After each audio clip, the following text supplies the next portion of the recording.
Takbo-takbuhan ba ang laro natin? Di ba nagpa-laundry po kasi ako po dito dapat? Nonetheless, nag-laundry ka, Opo. dapat mag-helmet ka. Wala sa lisensya mo. Wala po. Oh, bakit ka nagmomotor nang walang lisensya? Inutusan lang po kasi ako, ang bigat po kasi ng dinala ko po, kaya dito po. So ako okay lang na Balik magmotor, di ba? Ilan taong ka na? Ano po, 18 po. Oh, ba't di ka kumuha ng lisensya muna? Wala pa po kasi pera po. O, di wag ka magmumotor. Simple lang yon. Ay, wala kang lisensya, mabigat ang dala mo, bitbitin mo. Mag-tricycle ka. Saka the fact na pinapapara ka ng enforcer, tatakbuhan mo. Yan ang problema sa atin, Takot po nawawala. kasi ako po. Hindi takot yon, sadyang sanay ka na. Hindi po. Yun lang po. First time ka nagmotor? Hindi po. Dito lang po kasi Oh, so hindi mo first time magmotor. Dito nagmomotor ka nang walang helmet at wala kang lisensya. 'Di ba? So in short, alam mo na ang diskarte. Pag may enforcer, takbo pa loob para hindi ka mahabol. Alam ko na yung gawain nyo. Ang problema kasi dyan, nawawalan tayo ng respeto sa mga enforcer. Ingat. Kulay pink na motor. Yung nakaputi, yung walang helmet, Opo. saka walang lisensya. Opo. Oo. Sa impounding area po, Tumana, Marikina. Tumana, Marikina. Ikaw ang tatay. Pinapayagan mo magmotor nang walang lisensya? Kasi magpapagalan mo. Oo nga, inutusan mo daw eh. Ba't mo inutusan na alam mo namang walang lisensya? Dito lang naman po. Mali ko naman yun, sir. Kahit na dito lang, kailangan may lisensya. Kung wala pong lisensya, palakarin nyo, mag-tricycle. Pwede ko, sir, kunin yung papel niya sa loob. Meron po yan doon. May makukuha kayo. Doon po sa towing, sa enforcer. May impounding notice po yan. Lagi yung bang kano po ba? Check nyo na lang sa enforcer po. Ha? At dito po. Apo. Nandun po sa Kanina ko lang din narito, sir. Sir, sinabihan po namin sila. Hindi naman kasi... Wait lang po, sir. Wait lang, sir. Binigyan namin sila ng konsiderasyon na 5 minuto para maialis ang sasakyan. Kinuha lang ko lang Oo, nagpaalam naman siya kanina sir eh. Hindi, nagpaalam ka nga po. Kaso 5 minutes lang po yung binibigay namin. Sir,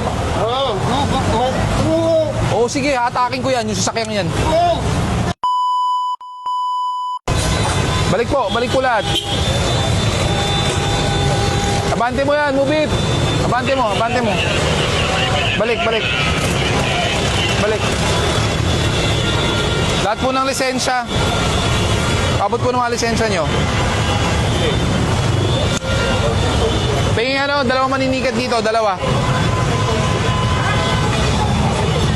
Kunin nyo na, Skog, tanggalin nyo na mesa.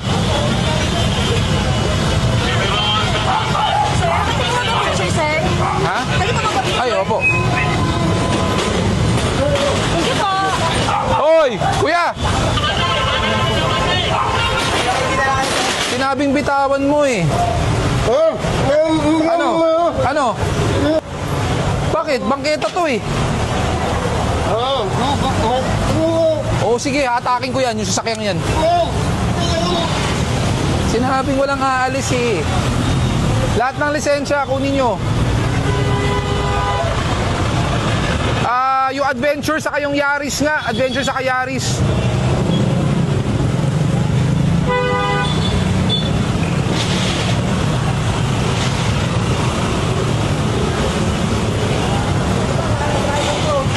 Kanino po to? Inulat mo yan sa kaya ano.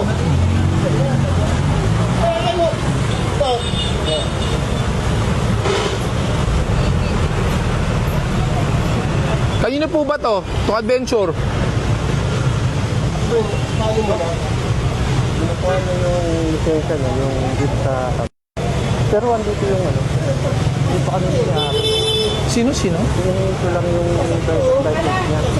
So kanino ang kinukuha niya ng lisensya? Sa kanya. Hindi ko lang alam kung saan nagpunta. Eh pag wala, di pa to mo. Kaya kapag lumampas niya. Oo. Ito. Taga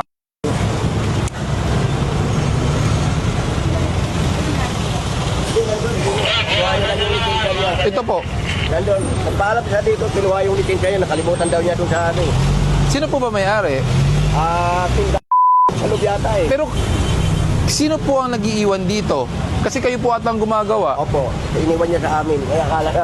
So nandyan po ba yung may-ari? Nandun, kausap niya ano kanina, sir, nagpaalam. Kukunin niya lang yung lisensya, sir. Sige po, para matigi. Kasi bawal po yan eh. Sa kalsada kayo, patian. Alam nyo namang alternate route ang 28th Ave. Punong-puno kayo dito lagi. Ayun, sir. Gaano katagal po kami maghihintay? Andun lang siya sa may git-git ng kuwan. Ano mo ng plaka? Pag dumating yung driver, bigay mo. Pag hindi, tow natin. Pakibuksan po yung plaka. May uwi na pinayos ko lang kanina ko lang din to, sir. Sir, binigyan po namin, sinabihan po namin sila. Hindi naman kasi Wait lang po, sir. Wait lang, sir. Binigyan namin sila ng konsiderasyon na 5 minuto para maialis ang sasakyan. kinuha lang ko lang Oo, yun. nagpaalam naman siya kanina, sir eh. Hindi, nagpaalam ka nga po. Kaso 5 minutes lang po yung binibigay namin. Sir, pakitingnan na lang po yung oras sa tow truck. Saka unang-una, bakit po kasi dito pinapagawa? Bigla na kasi, sir. Natatapos kasi. Kaya nga po, bawal po kasi yan. Hindi pa, nagpaalam ako, sir. Ako lang pwede. Alam mo ba sa araw-araw, talagang dyan kayo gumagawa? Sa araw-araw. Ngayon lang, sir. Hindi ikaw, pero sila araw-araw. Ay, hindi, sir. Doon sa loob kami. Mayroon lang ngayon lang kasi. Parang apurahan lang kasi ito eh. Medyo madali Wala. Sana sinabihan yung customer nyo na bawal dyan. Bawal pa, hindi naman bawal dito, sir. Pero may lisensya ka? Meron, sir. So bakit, paano hindi mo alam na bawal? Dito, sir, kinuha ko ng paalam ako, sir. Pwede, halika. Tingnan mo doon ha. May signage, no parking both side doon. Meron doon, First time, meron. bigla kasi, sir, na tabi siya, sir. May signage po na nakalagay, no parking po. Nagpaalam ako, sir, na tumakbo na nga lang, sir. Pag hindi po lumagpas ng 5 minuto, bibitawan po namin. Ayan po Kaya nga yung... nandito na ako, sir. Simulan Uwi pa ako sa loob. Wait lang. Simula nung dumating kami, kinausap mo. So ngayon, kinausap mo, binigyan ka ng chance para kunin ng lisensya. Kaya nga, wait lang. Binigyan ka ng chance kunin ng lisensya. Unfortunately, hindi ka umabot dun sa binibigay namin konsiderasyon. Kasi nga, 5 minuto bago matow. Sobra-sobra po sa 5 minutong binigay namin dahil pinagbigyan ka na po ng enforcer. Diyan lang kasi sa loob. Sama na lang po kayo. Kasi may mga trabaho pa ako, mga emergency na trabaho ang dami. Sir, hindi po natin pwedeng laging gawing excuse. Kasi nga po, unang-una, kitang-kita naman po na no parking dito. Alam naman po ng lahat na bawal pumarada dito. Kasi Hindi, wag mo isisisi dun sa may-ari ng shop. Kasi ikaw mismo driver, alam mo rin dapat.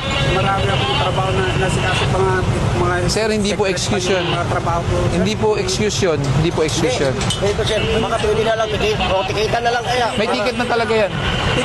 May ticket na talaga yan. Huwag na, sir. Pahila, sir. Bakit? Bakit hindi ko hihilahin? Di may ticket naman. Ganun ba?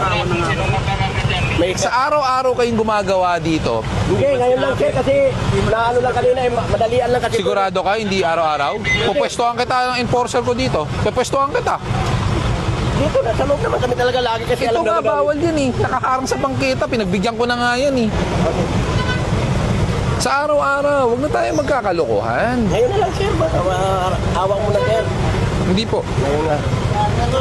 May ginagawa kayo talaga dito araw-araw.